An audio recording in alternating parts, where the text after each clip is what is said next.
Welcome into A to Z Sports Prime Time on this Monday, December the 8th. Hope you guys are having a great start to your week. Titans got a win.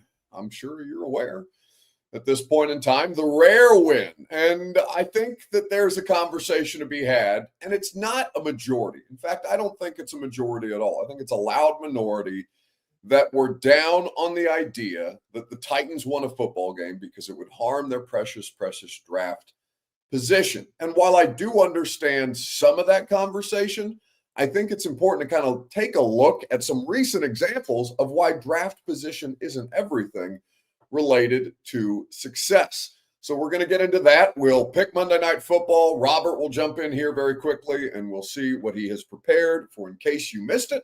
And we'll have a great show together. We're running a little behind tonight. I want to make sure you guys can enjoy Monday Night Football. So we'll go ahead and get this thing moving. Share the broadcast around. You know how to do that wherever you are streaming with us tonight. We do appreciate your participation.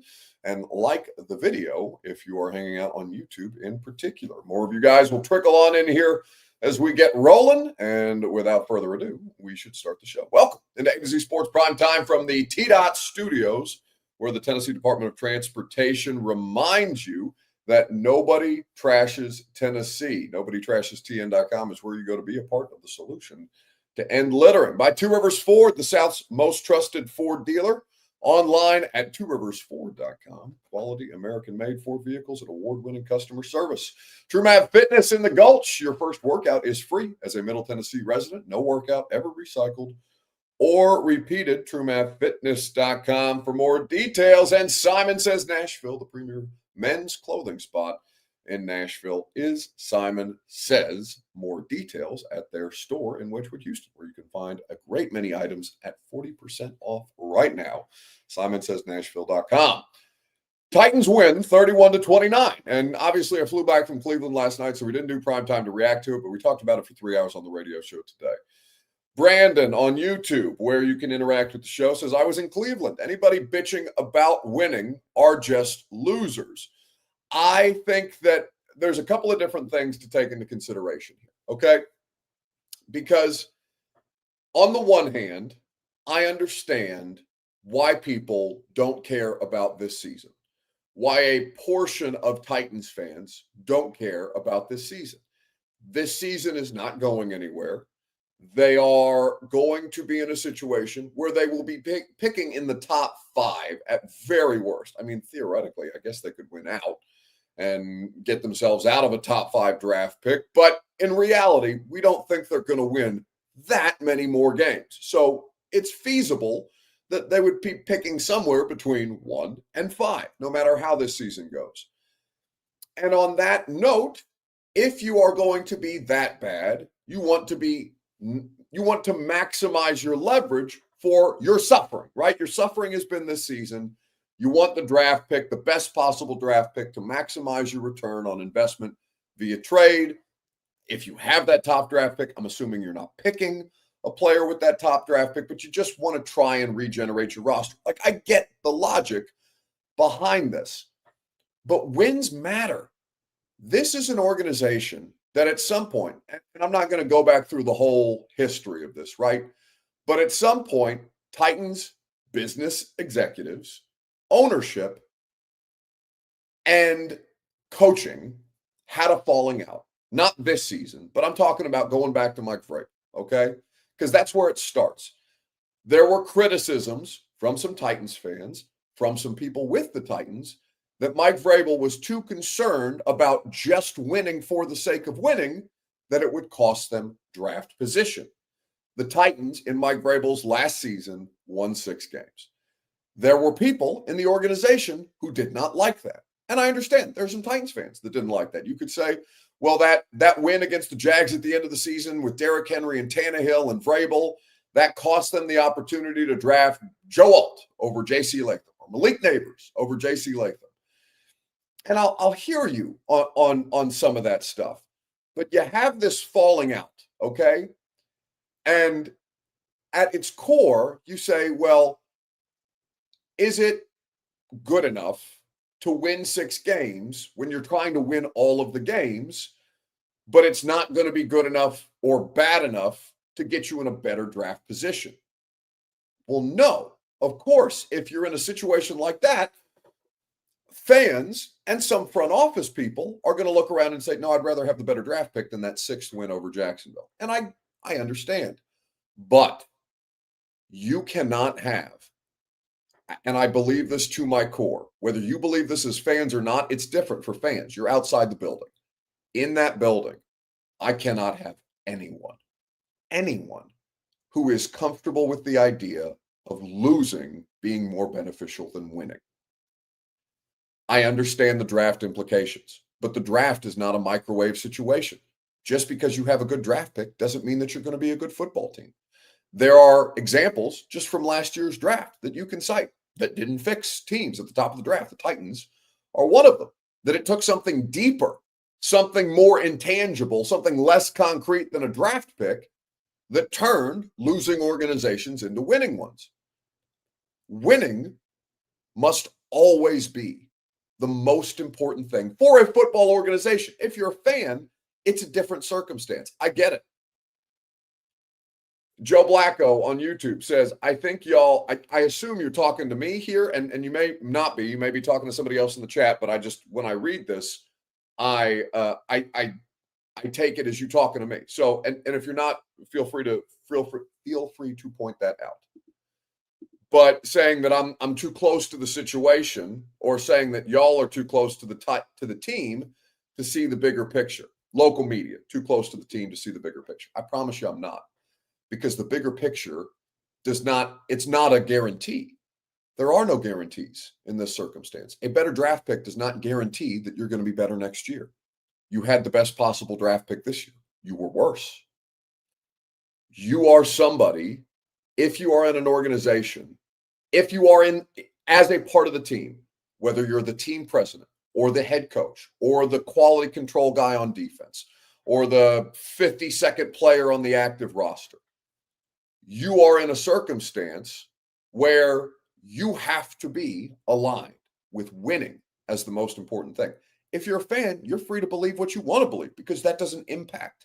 It shouldn't impact how a team goes about things. But at some point in time, they allowed some level of, well, winning would help us get a better draft pick in different offices that were not football.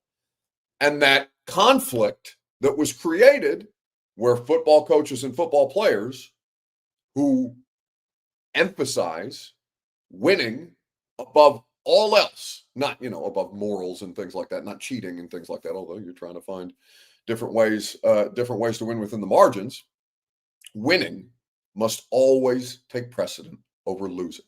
Always, always, always. The draft pick is not guaranteed to fix something. Having a culture allowing anything to allow losing to become your identity, because now what do? All you do is lose. I mean, I know you're just coming off a win, but still, you have been a losing organization. Double-digit losses for the last 4 seasons. Your draft pick has gotten better every year. You've gotten worse. It's not the fix, the guaranteed fix, that I think a lot of people have convinced themselves it is. Can it help you? Absolutely. I'm not down on the value of it, but it can't be two extremes. Winning, let's see, MB says winning, or rather, because the Browns and Lions had bad management, that has nothing to do with winning useless games at the end of the season. There is no such thing as a useless win. And that's, and if you're somebody who believes that, as a fan, I'm not going to try to move you off it. Okay. But I'm telling you, in a football organization, and I'm not saying this, obviously, I'm not a player in the locker room. I'm not a coach or anything like that. I get it. Okay. I'm speaking to you as somebody who spent a decade of my life, 1/3 of my life, covering an NFL organization, talking to players, coaches, and people that run a team. The way that they have to view it, and if they don't view it this way, they should be fired or removed from your organization. Winning must always take precedent. Always, always, always. And if fans want to root for draft picks over wins, that's your right. But I'll tell you, okay, so let's just take Monday Night Football from a couple of weeks ago, right? The Giants and the Patriots played. The Patriots are coming off a bye week in week 14, but they have won 10 straight games to win the season. Where did the Patriots pick last year? They picked 4th. Where did the Giants pick? The Giants, who have as many wins as you, they picked 3rd. What's the difference between the Giants and the Patriots? The Patriots had, theoretically, not by much, but worse draft picks by 1 slot than did the Giants. The Giants had better draft capital, better maneuverability, better ability to add talent to their roster, just as the Titans did. Has that made a damn bit of difference for the Titans or for the Giants? Has it changed anything about who these organizations are? Not really. What's happened with the Patriots is they flipped half the roster, both via the draft and free agency. They made personnel moves, right? But they brought in somebody and a group of people who would never, ever in a million years entertain the idea that winning is not the most important thing. Draft picks do not solve your problems as just an immediate turnkey. I can understand, and I acknowledge that it is a hugely effective tool to flipping it around. But just drafting players at the top of the draft without an organization that understands the fundamentally most important thing is winning, well, it doesn't serve anything. The Giants and the Titans are bad organizations. Drafting high has not fixed them. Maybe Cam Ward will eventually bail them out, but by percentage chance, and I'm not just saying this because it's the Titans, of any team that drafts a first-round quarterback, those guys almost, very rarely, less than half the time, make it to a second contract with their same team. It doesn't solve anything. Really, not really. You have to have the proper infrastructure in place, and you have to have the right kind of cultural components in place to put these players in a position to succeed. So while I understand why it makes sense and why the league has fooled people into this being a thing, because they can always sell you, oh, well, there's always next year. There's always next year. When in reality, no, there's not. If you're the Browns, the Titans, the Jets, the Giants, organizations that are perpetual losers. And the Titans are a recent addition to that, but the Titans have had bad stretches before. And this is their worst stretch. It's going to be their worst team ever. And they're coming off the year where they had the best possible draft pick. So, guys, I get why that logic is stuck in your head, but it's just something that the league has sold you to keep you invested in bad organizations rather than you just throwing your hands up and saying, well, yeah, the bad teams stay bad. And there's a reason that the bad teams stay bad, because they're poorly run and they make bad decisions and they have a culture of losing. It's a problem. And it's maybe something that Mike Borgonzi is going to be able to change, and that Cam Ward is going to be able to change, and that Gunnar Helm is going to be able to change. I have no idea how this is going to go. It may be a moot point by the end of the year where the Titans actually do make the correct decisions and reboot, rebuild, whatever you want to call it, a thing that has been rotting for, over the course of a four-year period, heading into 4 years. But I'm very, very down on the idea that winning any game ever should be forsaken, because it does matter. Every win matters. Every win matters to every player who's going to be a part of your future moving forward. And there are a great many players on this team who are going to be a part of your future moving forward. That's why it's critically important to win. All right. A to Z Sports Prime Time is made possible by Two Rivers Ford, the South's most trusted Ford dealer. You're going to hear from Jeff Simmons here in just a second, and then we'll pick Monday Night Football. Quality American-made Ford vehicles and award-winning customer service at tworiversford.com. Also, the Tennessee Department of Transportation reminds you that you can be a part of the solution to end littering at nobodytrashestn.com. Jeffrey Simmons understands the value of a win. Jeffrey Simmons is going to be a part of your franchise moving forward. Jeffrey Simmons needed a win yesterday. You should want Jeffrey Simmons to have that win. Think about that. Ain't it beautiful? It's a thing of, that's what we've been talking about. I'll start off with the freaking O-line. To be able to run the ball like they did today and to manage that clock, like, you know, that's big time. And you know, shout out to TP. The O-line did a hell of a job getting them going, and you know what, most rushing yards since what I think he said 2012 or something like that. So 22. I'm thinking about the block punt, but yeah, no, that's big, man. We've been talking about it. We've been talking about how desperate we all been just for a win, and you know, since week 5 we haven't had a win. So Sid talked about that last night. He talked to the defense. They actually got in front of the defense, talk about how desperate, you know, we've been feeling, and you know, it's a relief, another relief. I said it after the first time we got a win, but we late in the season, and it's hard to win in this league. On the road, that's a good environment. You know, you had some distraction with the weather, you know, some of the fans, but you know, to be able to come out this game like this on the road, you know, it feels good to be able to head back to Tennessee with a win. How much were you feeding off of the environment, Jeff? Seemed like I love it. Pretty good. I love it. I guess they didn't really know about me, but you know, I'm gonna talk smack to them. Like, man, I play with so much passion. The joy that every time I step on that football field, I play with so much joy. You know, this is a kid's game. You know, just because the fan give you the bird or whatever it may be, you know, that kind of make me get going. You know, so you know, just that this type of environment, it's the reason why you play the game of football. When you go into a hostile environment, you know, yeah, they recognize where it need to be, but where I'm sure they wanted to be at, but they still showing up. They got a young quarterback who they behind right now, so you know, it was fun. How was that?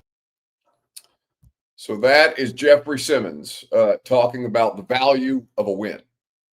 It's critically important, and I'm glad that they got it. I know they needed it, and whether you agree with it or disagree with it, you need to understand what's actually important to a football team versus what you think is going to fix them.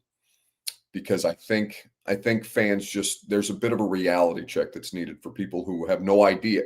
And I'm not, again, there's no way for me to really not sound preachy about it and say, well, you couldn't possibly understand because you're not in it. But I do believe that at my core, like, it's impossible for people outside of football organizations to understand. I've been through reality checks. It's 10 years. I don't know anything, or don't know I don't know anything. I don't know everything about how NFL organizations are run, right?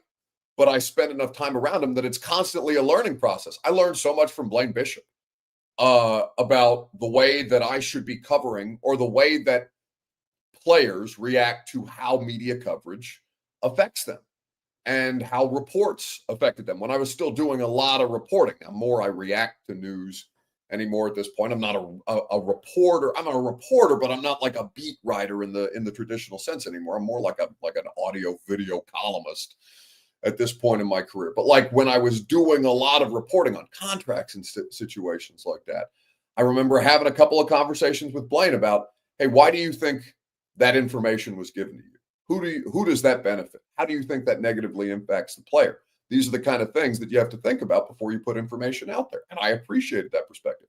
Darren Bates, I'll always have tremendous respect for Darren Bates, not just because I enjoy the holy hell out of him and he's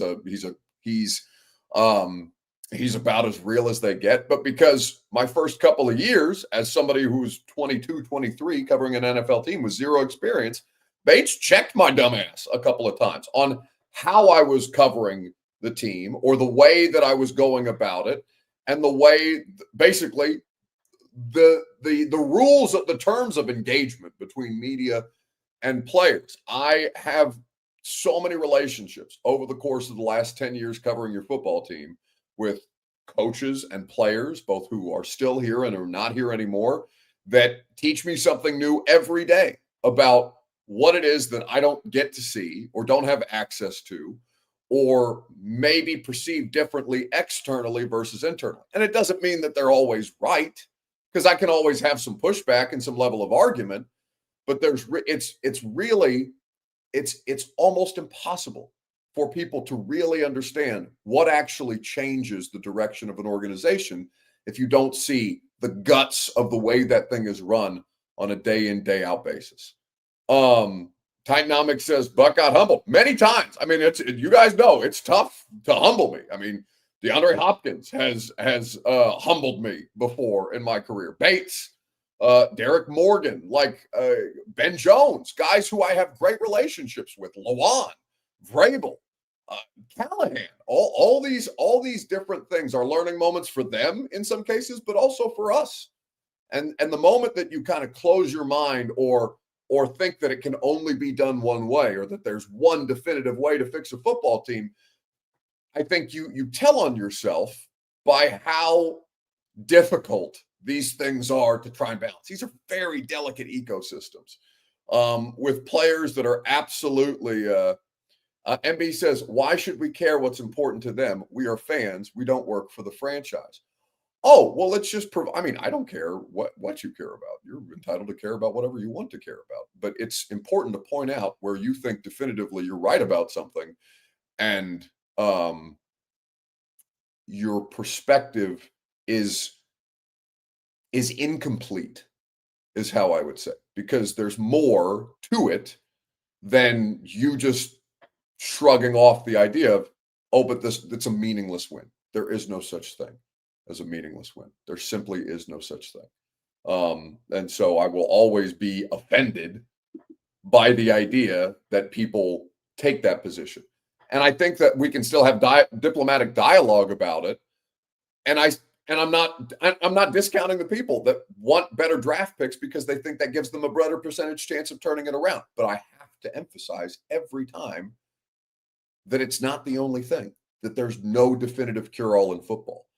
And so the difference between the first pick and the third pick might be substantial in terms of your trade value, but it's not the end of the world. It's not the end of the world by any stretch of the imagination. All right. And I don't think you have to play football.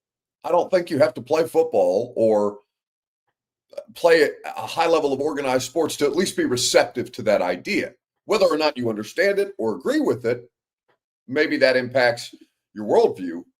But I just think that there's a variety of different ways to view this, and that it takes a variety of different things to ultimately successfully turn, not just Band-Aid something, successfully turn an organization around. So we spent too much time on that. Who you got? I want to make sure that you get time to enjoy Monday Night Football because it's about to kick off. Eagles tonight are an interesting team. I don't know how I feel about Philadelphia right now. I don't know how to feel about the Chargers right now. Justin Herbert is going to play, it seems, but he's clearly dealing with some kind of injury to his hand. I'm going to say that Philadelphia gets right because Los Angeles is also fraught. Amarian Hampton is back for the Chargers. We'll see how that impacts their ability to run the football. They're still dealing with massive injury issues across the offensive line. They've been bad for a period of a month plus at this point. Jalen Carter's not playing in this game either, so maybe that will present them some opportunities to run the football or for Justin Herbert to try and get into a drop-back passing game. I just think that Philadelphia is too talented to keep looking this bad, and I think that Philadelphia is probably the team that I would pick. I don't think it's going to be a blowout. I think the Chargers are still good enough on defense to put up a fight, but I would take what's the line right now? I don't bet on the NFL, so I don't know it off the top of my head. I'll quickly pull it up on DraftKings if you guys don't already have it available.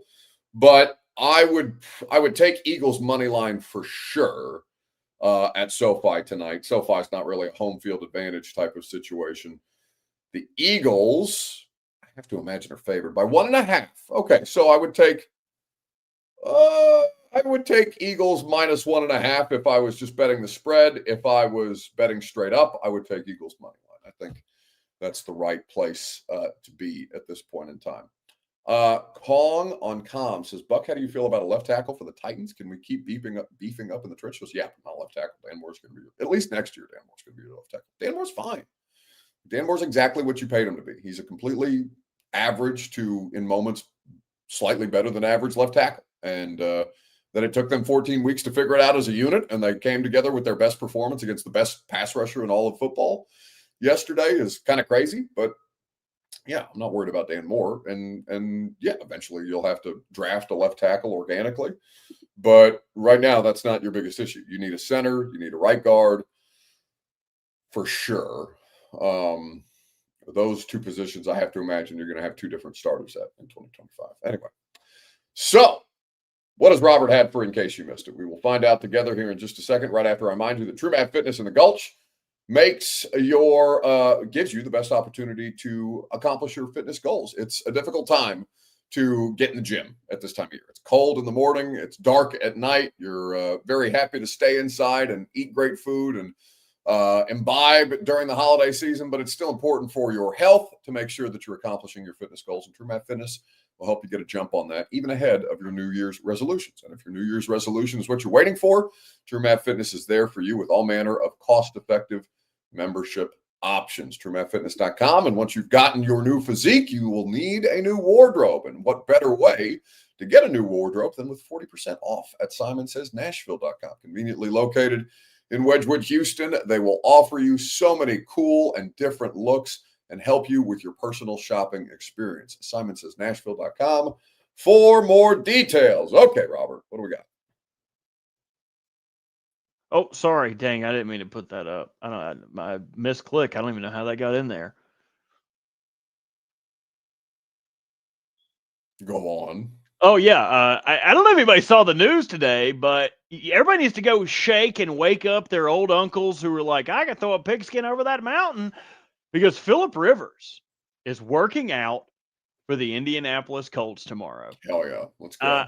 I have some stats. Do you know the last game Phillip Rivers played in? Oh, the last game that Rivers played in would have been for the Colts. They didn't make the playoffs his second season there. Mm-hmm. Did Phillip Rivers end his Colts career against the Titans? He did not, sadly. January 9th, 2021, the final game of the 2020 season, and Phillip Rivers lost to the Buffalo Bills 27-24. Oh, no, that was a playoff game. Okay. Was he only there for a year? Why did I think he was He there? was only there for a year, yes. Okay, so he did lose in a playoff game to the Bills. I remember that playoff game. The Colts are 11-5. Phillip Rivers in this game, 27 of 46, 309 yards, and 2 touchdowns. Get your ass over there to Indianapolis. I want nothing more than for Phillip Rivers to be starting over Riley Leonard. Riley Leonard, by the way, Riley Leonard's hurt. They are saying that he should be able to start next week. If it's not, it would be Anthony Richardson. But it can't be. Isn't he on injured reserve? They can reactivate him, I believe, unless his 21-day window is closed after they opened it. But that would be somebody who's actually going to do some research. So I can find that out. I didn't realize that they had opened his window to return. But who knows? That's a wheezy and a whoozy. All I want to know is if you could add one Titans player to this roster, and they have to be in their form now, who are you adding? There's only one correct answer to this question, by the way. Like, that's not actively playing? That is not actively playing, and you get them at their, like, how old they are right now. Oh, I would probably, this is not, I don't know what answer you're going to give, but I'd probably say Tannehill. Not Tanny. You go Javon Curse. That guy could 1,000,000% still play today if he wanted to. Javon, I don't know what he does. I know he still works out on a frequent basis. I don't know what his diet is or what else he's doing, or if he's just naturally looks like he's chiseled from marble that way. But the dude is a great guy. As my dad would say, he's built like a brick shithouse. The dude is. I don't know if y'all watch the Whataburger Beat the Freak, Freak Off, whatever they're calling it. It's not Freak Off because I was upset about that. That the Titans put out, they are awesome. The Whataburger thing, Beat the Freak, and it should have been Freak Off.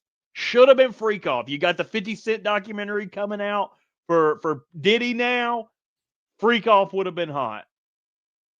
Well, Curse is a good answer. I don't know what he looks like getting a rush at this point in time, but I mean, physically, he's as impressive a former Titan as is out there and available. So unfortunately, Phillip Rivers, the Titans are done with the Colts, right? Didn't they knock those out super early in the season? Yeah, the Titans have already been swept by the Texans and the Colts. So no, you will not get to see Phillip Rivers, but we will all get to point and laugh as the old SpongeBob meme. How many times do we have to teach you this lesson, old man? I don't know. I think that old man wants to smoke. I think that old man wants to come back, talk shit, and rip touchdown passes sidearm. I hope he comes back and plays decently. His oldest kid is almost 2 years younger than Riley Leonard.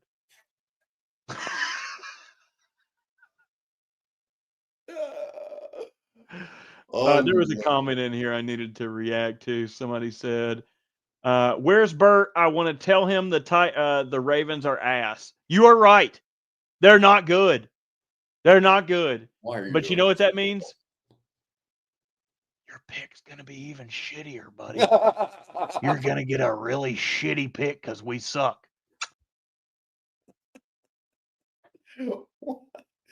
He saw the one comment that was going to bother him and decided that he needed to read it. So that's going to do it for us tonight. We appreciate your participation. What are we doing tomorrow? We have the Toy Field thing. Toy Field! Toy Field! Bring your toys! If you or someone you know has got some extra toys laying around, something for some senior citizens, we'll take both of them, but we are going to be at Nissan Stadium. We are going to be taking gifts, and we are going to be making a field of toys going to benefit kids and seniors in the Nashville area. So we need you. Yeah, you're like, are you talking to me? Yeah, I'm talking to you. We want your toys. And you need to bring them tomorrow and bring them expeditiously, even though we're going to be out there all day long. All your favorites, 3HL, Ramon and Will, Cover 2, me and Lucas will be there. And we're excited to see you guys. We'll have some food. We'll have some fun. We'll have a heater for Buck because he's bitching about having to do this in the first place, even though it's going to help underprivileged children. He doesn't even like kids, and he's going to bring a toy. So what's your issue? We're excited to see you guys at Toy Field tomorrow. Oh, Buck has left. And in the meantime, I will leave you with an image of what Buck will look like in a couple weeks if he does not shave. Maybe days. Who's to say? We'll see you guys tomorrow, 10-1 on 104.5 The Zone. Love you. He's a hoe, and I want that known. Like, I see why he got punched in the nuts, because that's some